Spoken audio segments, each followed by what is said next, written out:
how to load camera presets on Samsung Galaxy S26, S26 Plus or Ultra. First, tap on the home button to return back to the home screen. Then we open up the camera app. Next, at the bottom here, tap on the More button. Then tap on the Pro mode. Now in Pro mode, tap on this button right here, the Presets button, tap on it, and then you will be able to load a save preset.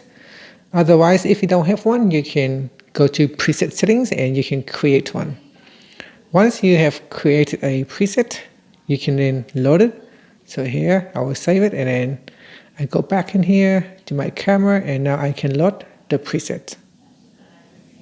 Okay, so you can see when I load the presets, the pictures looks different. Okay, so after that, you can then use the camera. And that's it. Thank you for watching this video. If you find it helpful, please like and subscribe to my channel for more videos.